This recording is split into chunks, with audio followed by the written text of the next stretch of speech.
find other great podcasts like this one at podmoth.network. All right. We are looking good, I believe. All right. All right.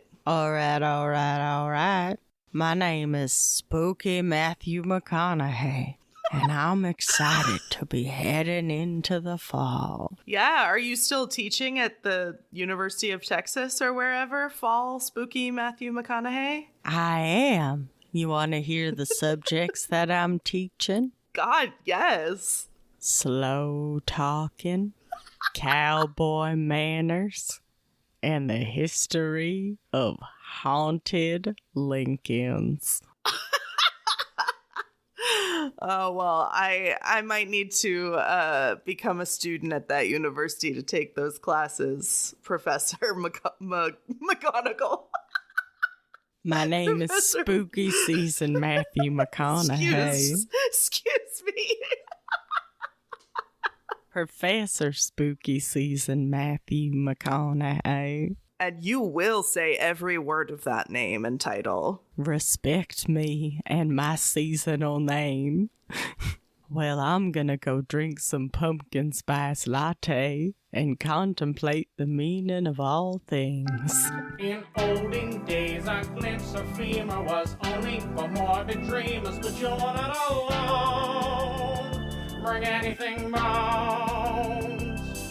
Two goofy gals with deathly interest go on a skeleton inquest in your headphones. Anything bones. Hello and welcome to Anything Bones. I'm Sophie Between the Tides Schwartz. And I'm Katelyn Rusty Ferris Wheel Hart. And this is the podcast where we talk about bones, bone-related topics, and all things spooky. I love Rusty Ferris Wheel as an actual nickname for you. Like the old Rusty Ferris Wheel. She coming tonight? Yeah. She's a whole fair of fun. But she's a little janky. Yeah, instead of the old ball and chain, I want to be the old Rusty Ferris Wheel. Oh my God, yes. I love that for you. That's your spooky season nickname. Yeah. What's your spooky season nickname? Comment on Anything Bones podcast on Instagram or on Facebook. Just send us a message and tell us what you would like to be called this spooky season.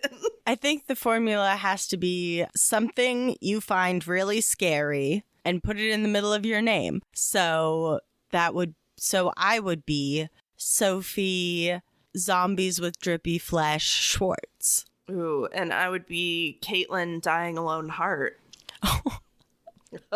Sorry.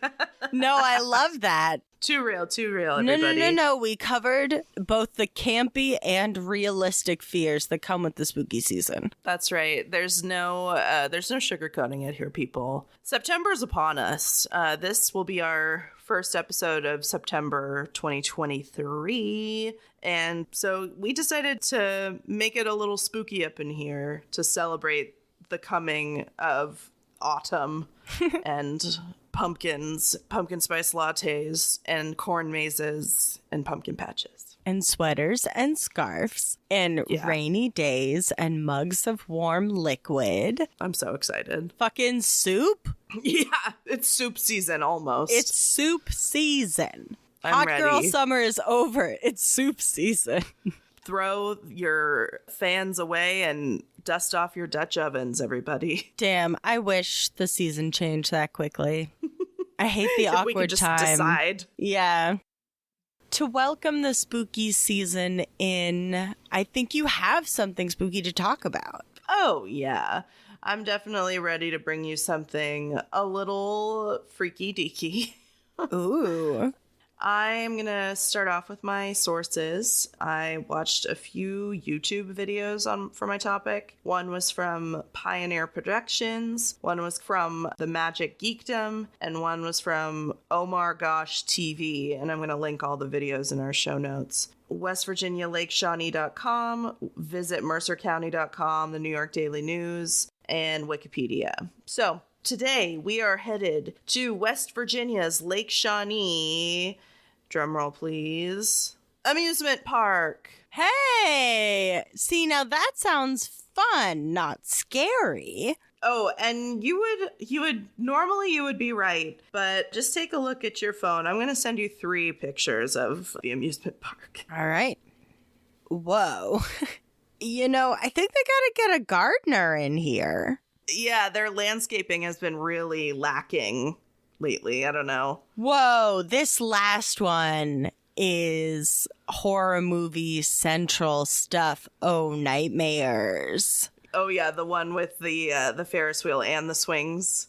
Yeah, just with all the dead leaves and sticks on it. Yeah, and in a more kind of more foggy setting. That, Katelyn, that looks creepy. Yeah. So what we're looking at are this old, overgrown, swing set ride, where you sit in an individual swing and there's swings all around you in a circle. And they have one at Disney's California Adventure, for example. We've been to one at the Washington State Fair. Yeah. I think you like rides like this. The swing rides are you usually are gung-ho for those, right? I'll do the swing rides if they're not too high. Fair. So then how do you feel about Ferris wheels?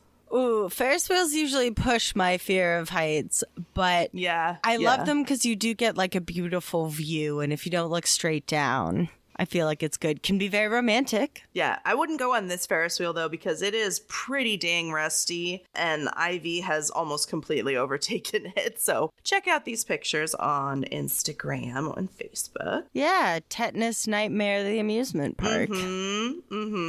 So this is what the Lake Shawnee Amusement Park looks like today, 2023. But the history goes way, way back, over 2,000 years, actually. So we're going to get into it. Whoa! Yeah. So who was inhabiting this area for over 2,000 years? Native Americans. They were the Shawnee tribe, and they lived in this area where the amusement park is and the surrounding area up until...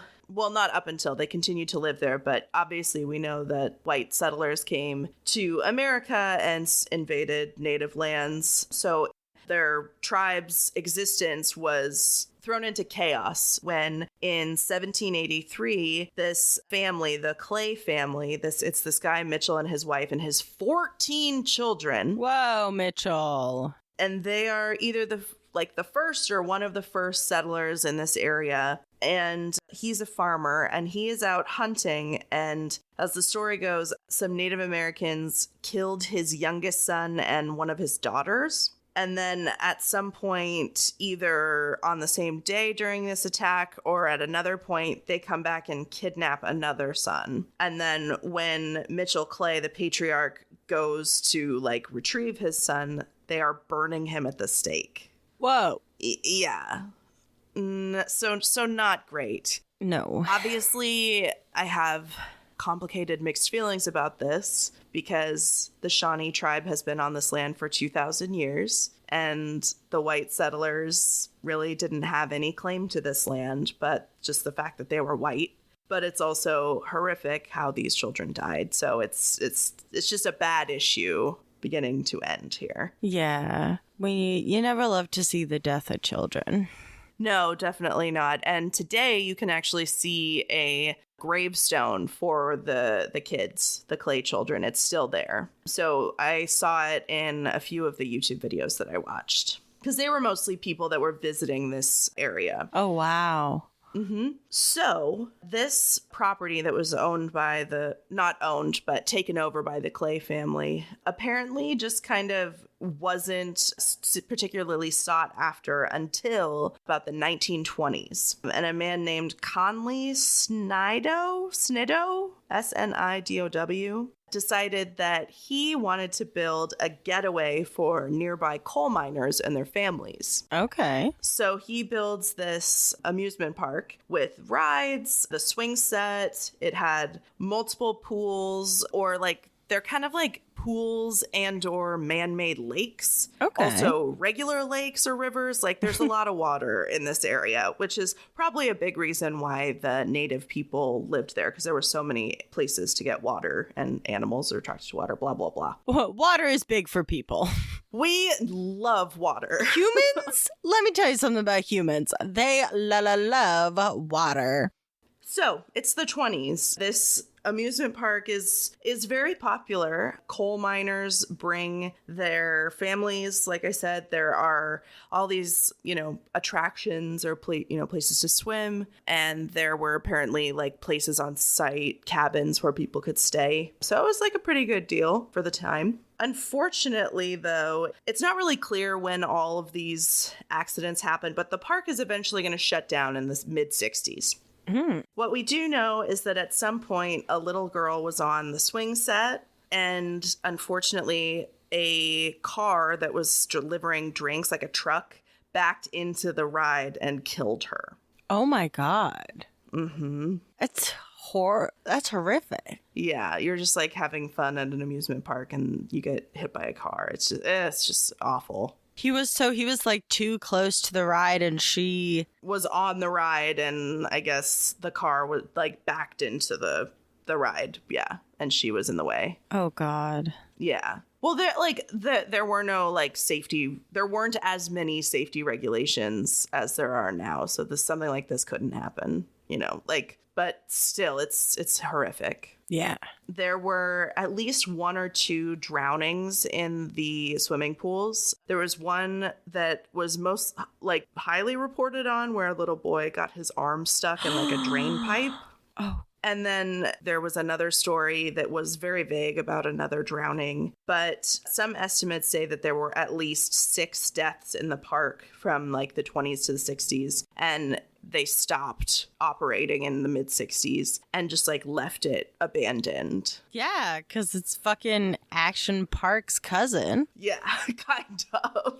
Yeah, bad vibes all around. So it sits for 20 years or so. And in 1985, a man named Gaylord White, who used to work at the park in the 60s, he purchases the land and reopens the park. And it actually operates in the 80s for like between 1 and 3 years. It kind of varies between the sources. Okay. But basically, it's said that like insurance rates were increasing and there wasn't as much business as like they were expecting. So they were trying to find other uses for the land. They did like fishing tournaments and off-road motorsports. Motorsports. Katelyn. Motorsports. I'll meet you for motorsport. Obviously, that is a direct quote. I have never said the word motorsports, and I probably never will again. Don't mock life. I'm going to get really into biking, dirt biking. Oh, I'm going to see you off-roading out there in Oregon. Probably. So it is the early 90s by now. The people that are working on, like, excavating this land for whatever reason, what do you think they find? Oh, bones? You got it. Ding, ding, ding. Why was my brain like gold? No, that's in California. I don't know. My roots are calling. This is West Virginia. Sorry, I'm used to them gold. There's gold in them there hills. No, there's people. Far more interesting. So, like, left and right, they're finding bones, artifacts, like partial skeletons. Oh my goodness. They bring in archaeologists from Marshall University who actually spend several years there doing excavations, and they found at least 13 people in there. And this source says they were mostly elderly people and children. Oh. Some estimates, because this is a massive property, some estimates say that there could be up to 3,000 bodies there. Wow. But they didn't excavate the whole thing. It's massive. No, that'd be a huge undertaking. Interestingly, the White family, so the family that owns the property where all this is happening, instead of like continuing to excavate or like putting up developments or whatever the fuck they were planning on doing, they end up just kind of like stopping all the operations and just leaving it and abandoning this amusement park for the second time. Oh, They turn it into more of a like honored space because it is a Native American burial ground. But yeah, they basically just left the Ferris wheel and the swings. There's also some kind of like random other little artifacts around the property, but that's what they decided to do, which I think is refreshing. Yeah. They're not like, and they do give, the family still owns the land and they do give tours and they have events there. Oh, wow. But they seem to be really mostly about like honoring the spirits of the dead people that are there. They encourage people to like bring a trinket for them on their website. Oh, and like I love everywhere you look, there's little toys and like trinkets and things for the kids that died there. Oh God. And then there's a monument to commemorate like the Native American burial ground, and people leave like crystals and all kinds of offerings there too. That's beautiful. Yeah, I kind of like that. I kind of love it. So, of course, this sacred and very spooky land has got the attention of ghost hunters and paranormal people for years and years. Zach Baggins, you get your grubby little hands off this beautiful site. I see you, Ghost Hunters. And Ghost Hunters International. So Lake Shawnee Amusement Park is one of Travel Channel's most terrifying places in America. And ABC declared the property one of the 10 most haunted places in the world. Okay, in the world. In the world. So, you heard it here first. I think the Rested Out Carnival rides are doing a lot of heavy lifting on that one. Oh, yeah. So people who have visited this property have, they hear footsteps, they hear like chanting, children laughing, they see swings moving on their own. I mean, I personally think it's the wind, but I won't yuck anybody's yum. I mean, it could be the wind 9 times out of 10. But maybe on that one time, it's a little ghost little girl pushing her swing. Oh my God. I'm bawling. Sorry. I'm bawling. Sorry. There's an anecdote about somebody going into this old ticket booth and being like pushed out of there really aggressively. Whoa. October obviously is their biggest month. They do this thing called the Dark Carnival where you go at night and just like hear stories about the area. You get a tour. There's a bonfire. There's a, quote, haunted trail through a corn maze complete with creepy clowns. If you're interested. I mean, I'm not always interested in clowns, but I do like a corn maze. Oh, yeah. Well, this one might be the scariest corn maze ever, because it's on a Native American burial ground. That's pretty scary. But you can also arrange for private tours throughout the year. One of the videos that I saw, they actually filmed Chris White, who is like the son of Gaylord White, who bought this place in the 80s. So it really has just like stayed in the family, which I think is really cool. Yeah. And the last thing I'll say is that if you're really, really brave, you can also camp at the site overnight. Oh, fully shivered. You couldn't pay me to do that. I would be so on edge the whole time. Oh, yeah, I would not sleep. But I might go there in the daytime. Could be convinced. But yeah, not overnight. I'm definitely see the fascination about this place. It has, the kind of the historical interest of the burial ground, but also like creepy carnival clowns. Yeah, it has everything. It seems like it does. It would be fun to walk around there at night. I would be fully shivered. When you talked about the person getting pushed out of the ticket booth, that got me. It's creepy. Yeah. It's creepy. Yeah. It's a creepy place. The YouTube videos that I'll link were they were people taking the tours at the site. So it's it was pretty interesting. It's I still want to go. I don't feel like I saw it all, but I definitely feel like I got a taste of the experience. We love abandoned places. We on love this show. Yeah. I love when nature takes stuff back over. Me too. Well, that's Lake Shawnee Amusement Park. And I have no ending. The ending is that you can visit. Yeah, it's open-ended because it never ends because it's available for the public most of the time. Yeah, and I love how respectfully the owners are treating, its original occupants. And that, like you said, it's refreshing. It's not something that you hear a lot in these stories. Usually and then they bulldozed over the cemetery and built a condominium and everybody got rich and nobody had any respect for death or other cultures. So, to hear that there's a place to leave offerings and that the story of their residents there is being told, I think it speaks to a bit of progression in the right direction. Definitely. And I think more historical sites should follow suit in this way. Yeah, and we have so many lost burial sites of many different cultures in this country, and we need to respect them. Mm-hmm. That was a spine-chilling, intriguing tale from the Bone Wizard, Caitlin Hart. Thank you. While you think about which broken down carnival ride you would attempt, we'll have a short ad from another Podmoth podcast. Here we go.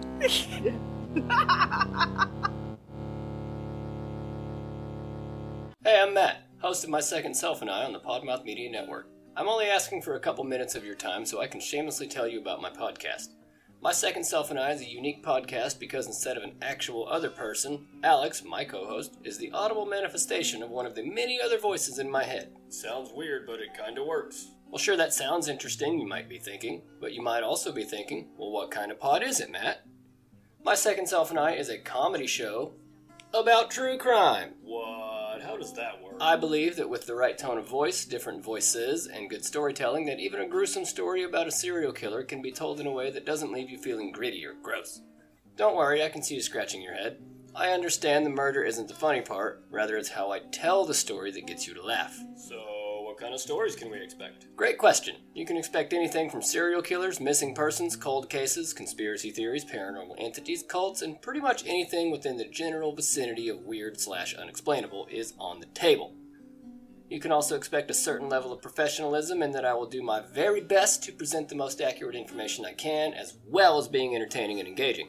If that sounds like a good time to you, you can find the show on Apple Podcasts, Spotify, Google, YouTube, and wherever else you get your podcasts. My Second Self and I. Tell your friends and stay kind.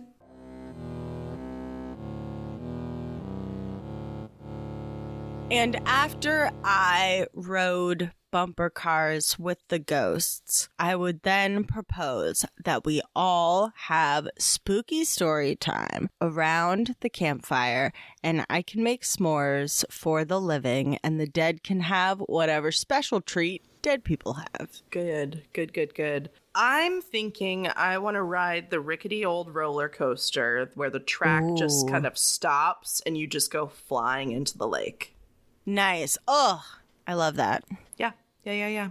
That's my vibe. That's how I want to go out on a roller coaster. I have something very special for you this opening of spooky season. Hit me. Well, you and I love something in this world. It is witchcraft. Oh, yeah. And if we're interested in anything in this world, it is witch trials. Oh, yeah, that was one of the things where I was like early on obsessed with the Salem witch trials. Like, okay, this is very clearly going to be a lifetime obsession with weird and creepy stuff. Yeah, definitely. So on that note, I bring you the only witch grave in Scotland. Oh my God, there's just one? Mm-hmm. I'm glad there's just one. I hope they did better than Salem, Massachusetts. They did not. Oh, fuck. Okay. All right. Well, I don't know anything about this, so I'm excited. Yeah. So I'll do some sources real quick. We've got Atlas Obscura twice, Wikipedia, All Things Interesting, and welcome to Fife.com. Okay. So we are going to be talking about Lilias Adie. And she was a woman who lived in Scotland in the coastal village of Torryburn, Fife in Scotland. Okay. I had a feeling you weren't talking about Fife, Washington, but no. I'm glad you cleared it up. Yeah, we got a Fife too. Suck it, Scotland. Yes, Scotland. You think you're just so kidding. cool? Just kidding. Other people Can have I- fiefs. Can I do a tiny sidebar, like the tiniest? Yeah. So you know how Ancestry.com and sites like that like update as more and more members join and like they get more DNA? Yeah. We found out that on my mom's side, we thought we were like a quarter Irish. Turns out we're like very small amount Irish, mostly Scottish. Oh, hell yeah. Yeah, The land of your people. I guess so. Please continue. Sorry, I just had to tell you that. No, that's cool. So sometimes her name appears as Lily or her last name as Adie, Addie, as opposed to Adie. Sometimes also Eddie, Eddie. A little bit of fun history mistranslation. Sure. But she was one of the victims of the Scottish witch trials, which was from 1563 to 1736. Oh, that's a long one. Yeah. That's like two or more lifetimes. Uh-huh. Oh, God. At this time, during this period, these many lifetimes, Yeah. there were some hot and violent witch trials happening throughout Scotland. Mm-hmm. And they were taking place all over the country. And these witch trials usually stemmed from something like a disaster or a blight or a shipwreck or some sort of disaster that triggered anxiety in the public. Right. Or the local community, as well as personal squabbles between people, which we see a lot in our witch trials in the United States. For sure. I don't like her. Let's burn her at the stake. Yeah, there was that. There was also like my cow died of disease. I think it was her. Right. So the county of Fife was pretty small, but they had a lot of rich folklore around witches. And they tended to be very superstitious, like a lot of insular coastal towns, especially of the time. So they were ripe to witch trial that shit up. Okay, yeah. They were in a hotbed of witch trial makins. As it were. And I joke about how prepared this community was to turn on supposed witches, but there was a huge life toll that these trials took on these communities, and it was mostly women. Yeah, I'm sure. Women, the elderly, Ugh. and almost anyone who lay on the fringes of society. Yeah, anybody that was different, like was apparently a threat in some way to people. I don't get it, but yes, someone who went against the grain in this time was, likely to be called the witch. Mm-hmm. And these people who were accused of witchcraft met a horrible fate because if they were found guilty in the trial, which was, more than likely, they were strangled and then burned alive whilst unconscious. hideous. So at least they were out. I guess. Ugh. Yeah, but it's still pretty horrific death. Yeah. And due to the nature of burning these witches, which also prevented them from coming back from the dead, they did not have graves for these witches. Right. They just threw the burnt scraps of bones and ashes into a pit near wherever they were executed. Bleak. Very bleak. Bleak. In Fife at the time, there were many witch trials that happened throughout that, 200 plus year time span that we talked about. But probably the most famous one, the one we're going to talk about, is that of Lilias Adie, the Tory Burn Witch. Okay. This horrible, scary witch was a woman in her 60s, just hanging out, doing her own thing. Not hurting anybody, probably. No. Minding her own business. But she was accused of witchcraft anyway. And the first time that she was accused of witchcraft, it was by her neighbor who was like trying to blame our girl Lily for her hangover. Oh my God. You did that to yourself. You did to yourself, and does someone need to die over it? Yeah, no, definitely not. And things would have been well and good for Lily if she had not been accused a second time. Shit. I know. It's like, the first one was so frivolous. Why do we have to go through this a second time? Yeah. But a woman named Jean Bezet. Oh, it's always a Jean. I know, right?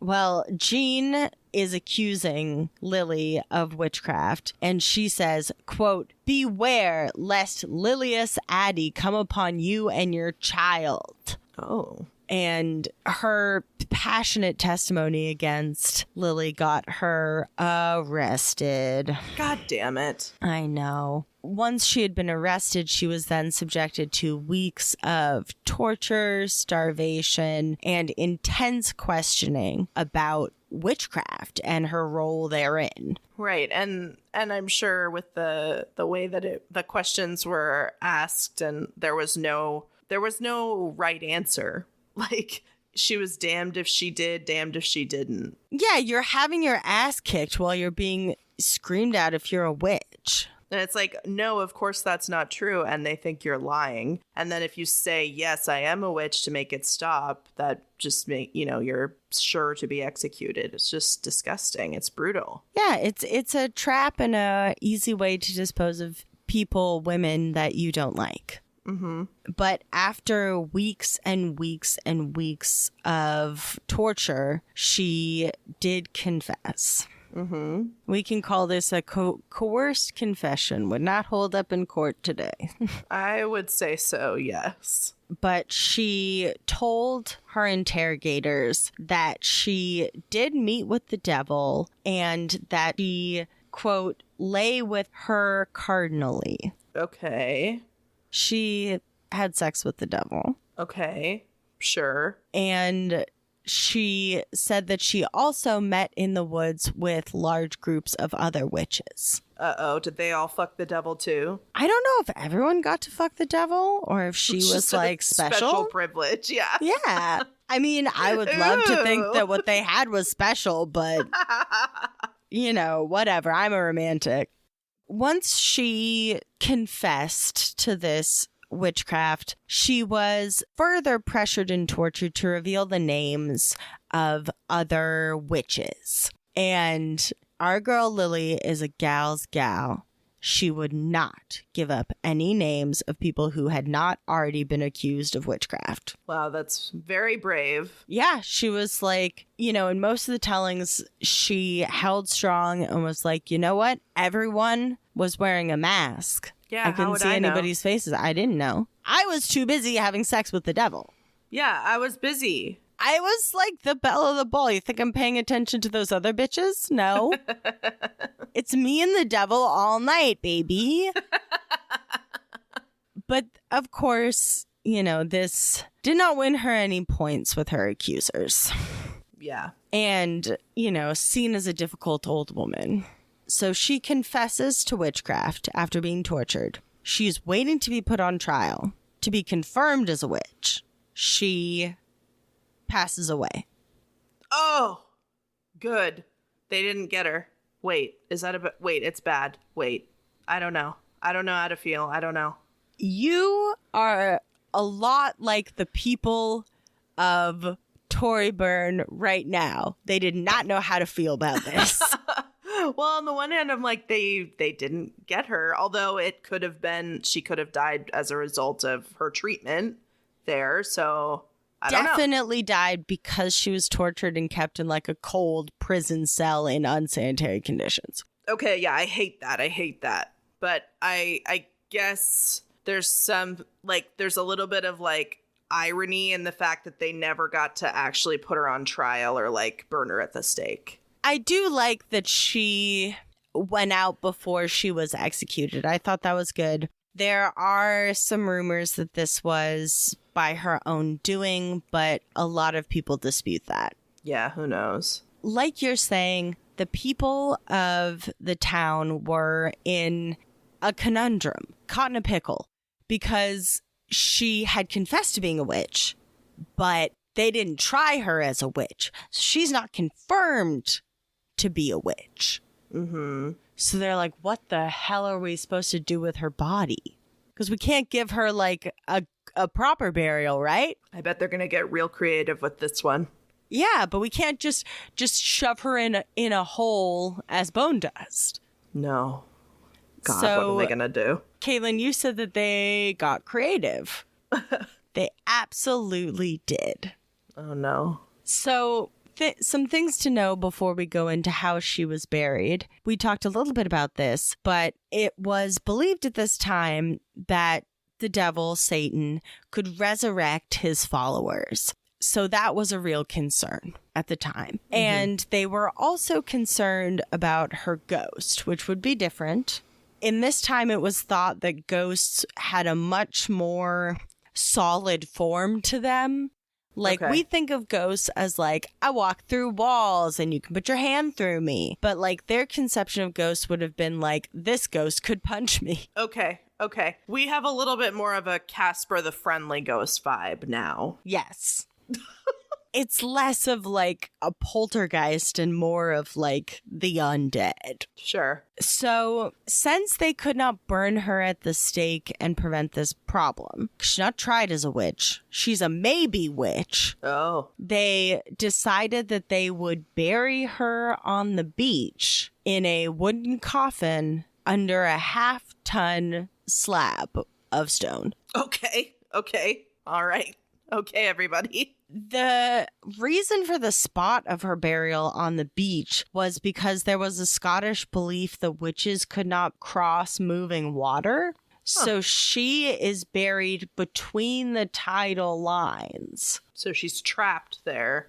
Yes. So she's trapped between constantly moving water.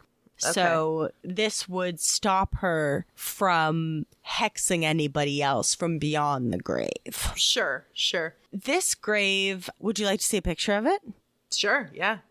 So here's a picture of the gravestone and the area that she's buried in. Oh, wow. It's truly just like a rocky beach.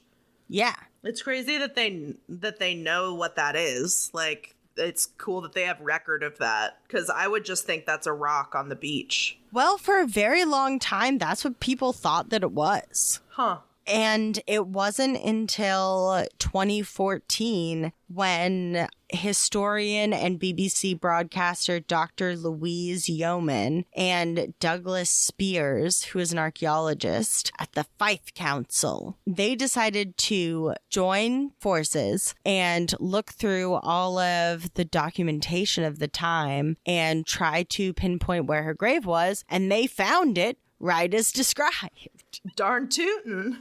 It's Darn hard to miss tootin'? once you know where you're looking. Or you know what you're looking for, rather. Yeah, well, you know, this gravestone was supposed to be near this local bridge. From documents of the time, quote, the great stone doorstep that lies over the rifled grave of Lilias Adie. So they were like, we're just looking for a big old stone on the beach in this particular location. They went there. They were like, whoop, there it is. Covered in seaweed. They were just like, had to clean it off. They were like, well, there she blows. Yeah, Eureka, we found her. Probably not worth digging her up, though, at this point. There's probably a lot of cement on top. Or did they? It certainly wouldn't be worth digging her up because someone already did. What the fuck? She wasn't there? No, she's Fuck. not there. Mystery of mysteries. So, let us hop back in time just a little bit. Back to 1852. Okay. A fellow by the name of Joseph Neil Patton, who was a phrenologist, decided that he had the authority to exhume this woman because he wanted to look at her skull. Okay. So it comes back to phrenology so often. I know. I wish we could shake this weird racist practice. These people were nuts. Like, come on. The bumps on your head say nothing about who you are. Anyway, so he gets a crew together to exhume this poor dead woman accused of witchcraft who died in prison and was buried on a desolate beach. And he takes her skull and takes the wooden coffin that she was buried in and makes walking sticks out of it to give to his friends. God. Dick. Yeah. And, oh my God. So they defile her grave. So he looks at her skull, touches the bumps, does whatever weird bullshit he wants to do. And then he's like, I'm going to donate this skull to the University of St. Andrews. And it was extensively photographed there in 1904 and then was exhibited, I think, one more time in 1938 and has never been seen again. Yep. Gone. Please find this lady. Find her. Museums of Scotland. Somebody has this body in your basement. So in 2019. Oh my God. A roller coaster of roller coasters. 2019 was the 315th anniversary of her death. And the government of Fife was like, there's new interest in honoring these witches. There was recently a conference there that spoke about witchcraft and the reality of the victimhood of witches. And this sparked the government of Fife to be like, we want the skull back. They decided to have a press conference in 2019 to ask people to return the skull. And like I said, Louise Yeoman, who is the co-creator of a database called the Survey of Scottish Witchcraft, she has been a big help on this project and was one of the people who found her grave. Yeoman thinks that it is, quote, probably in somebody's attic or cupboard, perhaps of a family with connections to St. Andrews University. Oh my God. She's Search like, every attic. check your grandpa's shit. For God's sake, We're looking for a skull. Don't just throw it in a storage unit. Please check. Please check. And, you know, this skull is the remains of probably some of the only human remains that we would ever have of these women because of how they were cremated immediately after death and discarded so carelessly. She symbolizes so many women, thousands and thousands of women who were killed for no reason. And to think that her skull lies somewhere so insignificant really riles me up. But luckily, we may not have her skull, but thanks to Christopher Ryan, who is a forensic artist at the University of Dundee, he was able to construct a 3D rendering of what she would look like. So we do not have her skull, but we do have her face. Oh, because they have pictures of the skull, right? Yeah. Hi. Hello. I sent you a picture of her. She just looks like a nice old lady. Yeah, she looks happy. Well, she looks... Does she? She looks neutral. She looks neutral. She's like, what the fuck? Find my skull, guys. So on August 31st of 2019, Fife had a memorial service for Lilias Adie, which highlighted the persecution of witches all throughout Scotland, and a vast majority of the people accused of witchcraft, 83%, were women. Yeah, that's... Ugh. Although some men were accused of being warlocks. Yeah, and yeah, there was at least one that I can recall in Salem. But yeah, it's just such a scary but fascinating time in history when you could just not like someone to the point that you could just, like, I don't know, scream on the street, like, I think Jenny is a witch, and like a court officer walking by would just like have to take that seriously. I don't know. It's just a wild thought that you could just be so callous. You know what it reminds me a lot of? Huh. It reminds me a lot of like white people or white women in particular who call the police on black people because they feel uncomfortable. Yeah. It's like you're putting this person's life in danger because of your own Discomfort. Yeah. Yeah. Yeah, that is a scary analogy. There is a little bit of hope where Lilias Adie is concerned because after her memorial, there are plans to erect a national monument to honor all the lives lost during the Scotland witch trials. And there are plans to erect a memorial trail to her gravesite, which would stop at 3 different sites. One, which was Colrose, which was a place where witch hunters would gather. And another would be at Valley Field, which is a spot where Lily Adie was accused of meeting with the devil, and then it would conclude at her grave. Yeah, that's a good idea. I think so too. And it warms my heart in a kind of melancholy way to think about a trail that leads to her grave, because it was she's buried in such a desolate place. And it was it's out of the way, it's lonely, it's harsh, to have a path that leads right to it so that people can visit her and contemplate her lifetime. And, you know, if witch lore is true and she is trapped there, maybe she has a little bit more company. Yeah. Oh, that was really interesting. Thank you. Damn. It's baffling that these witch trials were happening in so many different parts of the world. It was a hysteria in a way, just like swept over these communities. Yeah. I read that in the European witch trials, I think it was a low estimate of 80,000 people. Whoa. Killed. That's nuts. That's crazy. When we look at our history, we can just look back at where we came from. You know, this witch hysteria. The new colonies were not immune to it. And, you know, it's just so interesting to study how much of it is prejudice, how much of it is belief of the time. Yeah. You wonder. Ponder it. I'm trying to ponder it, and I'm going to have to stink on it for a while, I think. I'll be stinking about this one for a long time. The grave on the beach, I don't think I've ever seen anything like that other than those like Arctic graves of like the Arctic explorers. I am just glad that they now have like hopefully marked it so that people know it's not a big rock. It's actually where a pretty significant historical figure was buried for a long time. Yeah, and she can now be considered as such, you know?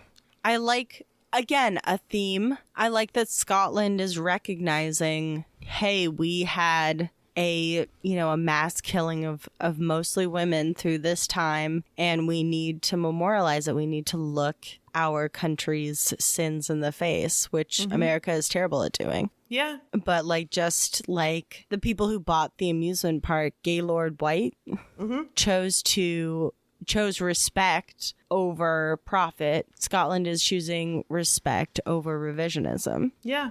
Yeah. Which we love. Which we love and need to do more of. Yes, please. Well, thank you so much for joining me for the grand opening of spooky season. Yeah. Hold on to your broomstick. Witch hats. Sure, that too. Grab your cats. Make friends with a ghost. Light up the fire for a cauldron potion making thing. And yeah, welcome to September, motherfuckers. Watch your backs. All right. We'll end this with our favorite phrase. Bon voyage. Ah, there's a ghost on me. It's punching me. Get away from her. I'm grabbing the sword. Thanks for listening to Anything Bones. Follow us on Instagram or Facebook at Anything Bones Podcast, or email us at anythingbonespodcast@gmail.com. Thank you to Nick Kruger for our spooky music and Stephen Vetteroff At Chubby Scrubby on Twitter, for our jazzy vocals, and thank you to Camilla Franklin at Camilla Strader on Instagram. for our beautiful bony artwork. Please rate, review, and subscribe. Burial sites of many different cultures in this country, and we need to respect them. While you start thinking about what you can do to be more respectful in your life, here's a pod moth. No. Try again.